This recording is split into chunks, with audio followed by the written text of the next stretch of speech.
everybody. Good morning, good afternoon, good evening, and good night from Richard Kirby's Intercultural Space Station. Today, our program deals with comedy, orbiting comedy, the space station for comedians. Maybe hundreds of Earth-based space stations for comics everywhere. Now, I am a textbook writer, I have been for 35 years, and there are those of us, somebody has to do it, who talk like a textbook, think like a textbook, feel like a textbook. Probably we are a textbook. In fact, the body is text, but that's another joke. What I do know is this. In studying scholarly subjects, doing doctoral degrees, writing encyclopedias, dissertations, we're trained to create a universe of discourse. A universe of discourse, a little cosmos actually, and over the next couple of dozen minutes I'm going to be playing around with some ideas about the discourse of the universe, as well as the universe of discourse. What if, since Dante has told us that it's a divine comedy and not a tragedy, what if God has given us a comic creation? Well, we could think a lot worse than that, and often have. In fact, Tom Torrance, born 1913, died around 2007, wrote a book, Divine and Contingent Order, about God's nature and the nature of the cosmos. So, if God is love, if God is a circulating community of love, the creation is made in God's image, maybe it's not a big joke in the sense of being a hoax, but a side-splitting, hilarious world. So instead of saying it's a mad, mad, mad, mad, mad, mad world, as the movie maker said it, we can say it's a glad, glad, glad, glad, glad, glad world. And instead of saying, stop the world, I want to get off, we can say, our orbiting comedian satellite is the place to be. Space entrepreneurs want a piece of the action, of course. What if, as well as a low Earth orbit, we had a comic orbit?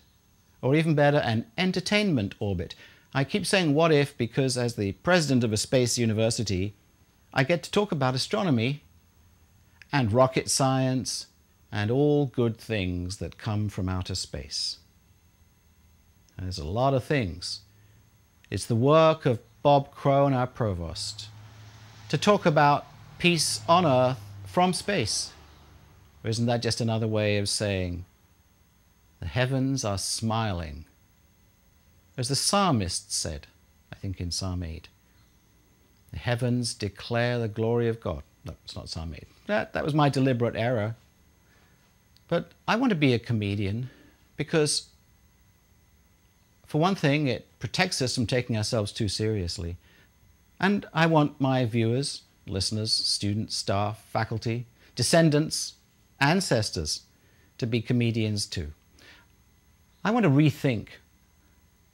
I want to rethink with Johannes Huizinga, the Dutch historian who gave us the book The Waning of the Middle Ages, and then wrote the book Homo Ludens, Man the Player, Woman the Player.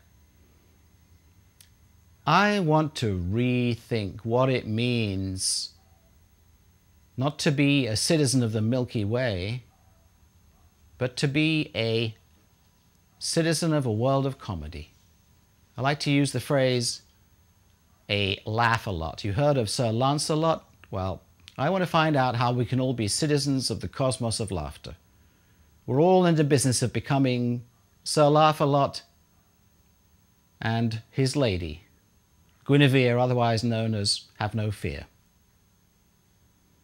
As we think about contemplating the world of comedy, I want to remind our regular viewers and students that this is a world of social quantum comedy. Social relativity theory means that the question, who is the laugher and who is the laughed at, is really subordinate to a higher question, and that is, what is a field of comedy? We learn in elementary science that if you take some iron filings, take some iron, take a file, rub it until you get some scrapings, and then put them on a table. Put a magnet under the table or above. Well, not above actually, they'd all come to the magnet, but put a magnet under the table, watch them form the magnetic field. In social theory recently, the idea of the field rather than the stimulus response billiard ball approach to describing social relations has come more and more to the forefront.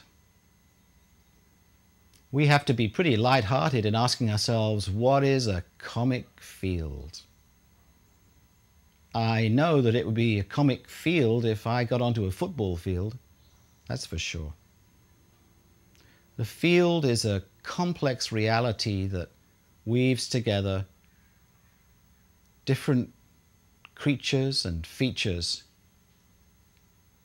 but shows them as something distinct that has its own emergent properties. In a very simple way, hydrogen and oxygen may be separate, but nobody could really say in advance that we would get ice, water, and steam just from that marriage, that very humble marriage. It's the same way when you mix up old ideas and new. Now, one way we can think about this is to take the concept of the last comedian left standing, which I think is a wonderful title. A bit exclusionary, perhaps. I personally like to see everybody win, but let's just play around with this a little bit and see if we can create a new world of comedy. Textbook writers like to do this. Typically, the kind of phraseology that I've learned in my life would be to postulate a textbook with titles like New Horizons in the Theory of Comedy. But what if those new horizons were all jokes? What if, in fact, the superstring theory, which, according to physicists like Professor Michio Kaku, is the best way so far to conceive unified field theory, what if the superstrings were jokes? But they're narratives, they're potential, they're musically potential. I think it's pretty reasonable to say that everything in life is a narrative, including our physics, our theories of comedy. And if it's a narrative and the world is a comedy, then it must be a joke. So it gives a new meaning to the phrase, all our theories are jokes. What a joke is, of course, is a matter for definition by physiologists and psychologists, ethnologists, and all those good people. In the end, though, we might say, well, doesn't it just come down to this? One jokester, a prankster, comic, one entertainer in a chamber, and an audience. And what it all comes down to is, do they or don't they laugh? Well, I don't think that would suffice as a definition because of the phenomenon of canned laughter.